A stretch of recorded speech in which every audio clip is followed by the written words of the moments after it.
12वीं लेखा शास्त्र में हम लोग लेखांकन अनुपात पढ़ रहे हैं और आज इसके प्रश्न क्रमांक 26, 27, 28 का अध्ययन करेंगे।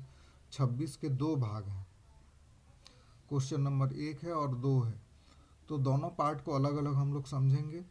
जैसा कि मैं हर बार से बताते आ रहा हूँ, इसमें हर एक प्रश्न के लिए अलग अलग सूत्र लगाना पड़ता है, इसलिए सब सूत्र आपको याद होने चाहिए। और अच्छा ये होगा कि आप लोग एक पेज में सारे सूत्रों को लिख लें और उसको बार बार याद करें।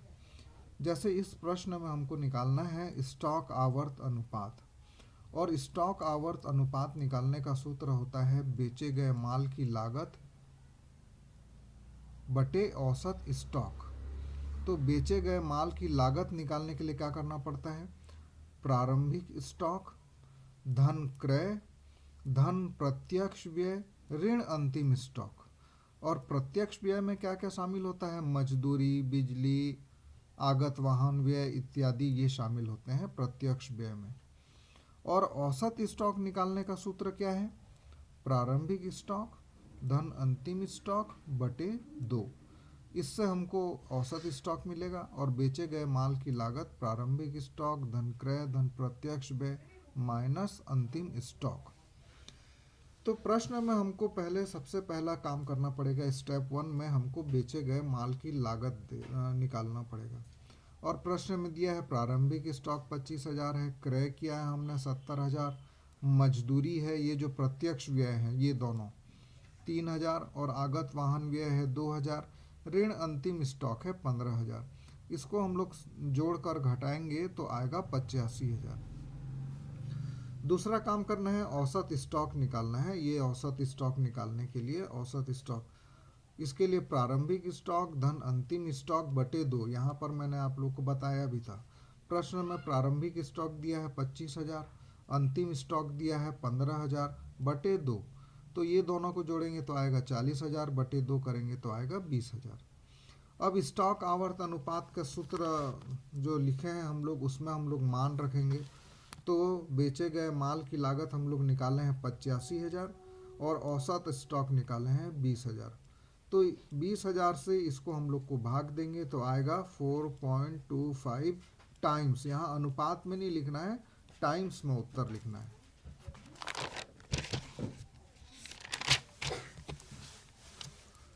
फिर प्रश्न क्रमांक 26 में हम लोग देखेंगे, उसमें चूंकि हमको अन्य जानकारी नहीं मिली है इसलिए इस रूप में हम लोग निकालेंगे बेचे गए माल की लागत विक्रय ऋण सकल लाभ। तो विक्रय में देखिए, लागत में लाभ को जोड़कर, लागत में जब हम लोग लाभ जोड़ देते हैं तब बराबर विक्रय होता है। तो यदि लागत निकालना है तो क्या करेंगे?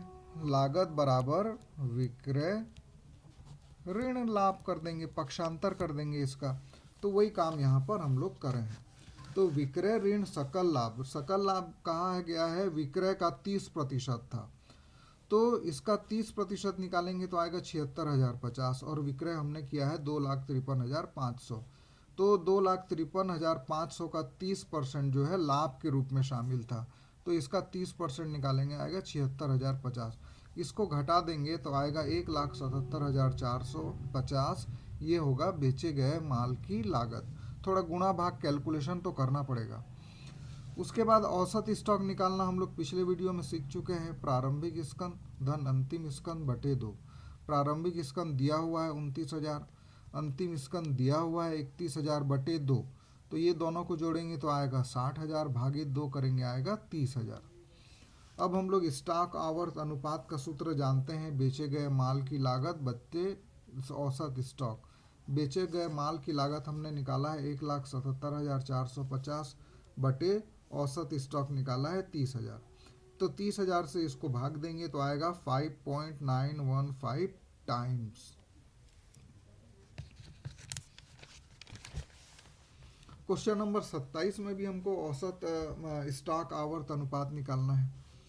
इसका सूत्र है बेचे गए माल की लागत बटे औसत स्टॉक। पिछले 3 सवाल में हम लोग देख चुके हैं।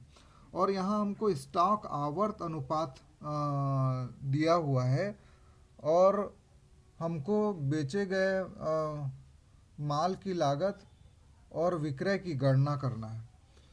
तो स्टॉक आवर दिया है, हमको बेचे गए माल की लागत निकालना है। औसत स्टॉक हमको मिला हुआ है 25,000, तो बेचे गए माल की लागत हो जाएगा 3.5 इंटू 25,000, तिर्यक गुणा हम लोग करेंगे तो ये आएगा 87,500 बेचे गए माल की लागत। अब हमको विक्रय निकालना है, तो लागत धन लागत का 25% लाभ प्रश्न में दिया हुआ है। प्रश्न में दिया हुआ है हमको निकालना है बेचे गए, क्वेश्चन नंबर है 27, अर्जित लाभ लागत का 25% है। तो ये लागत है और इसका 25% हम लोग निकालेंगे, आएगा 81,875। तो लागत में यदि लाभ को जोड़ देंगे तो ये हमारा आ जाएगा विक्रय। तो इस प्रकार से ये सवाल बनेगा। एक और सवाल देख लेंगे इसी के जैसे, स्टॉक आवर्त अनुपात निकालना है, इसमें दिया हुआ है। और हमको क्वेश्चन नंबर 8, प्रारंभिक स्टॉक और अंतिम स्टॉक को निकालना है।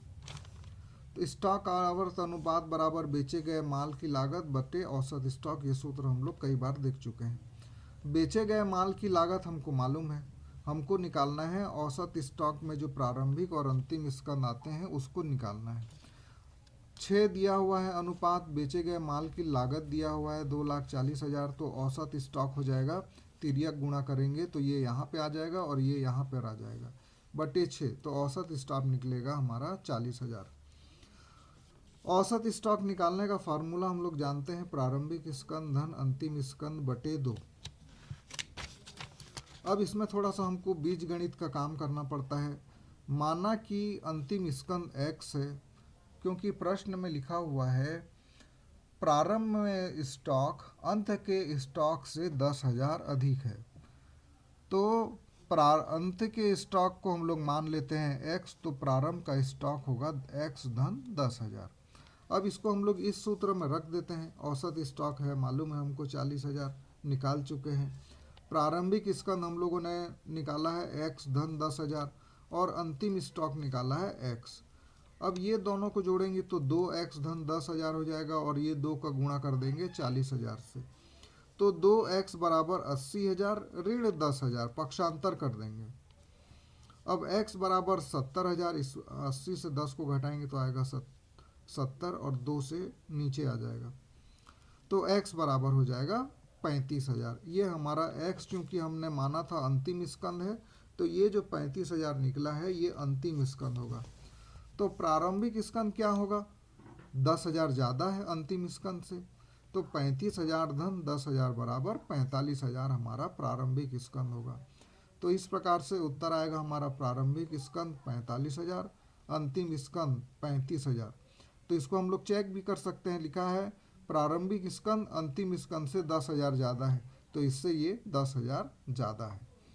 तो इस प्रकार ऐसे प्रश्नों को बनाया जाता है और इसके लिए बहुत अभ्यास की ज़रूरत पड़ती है।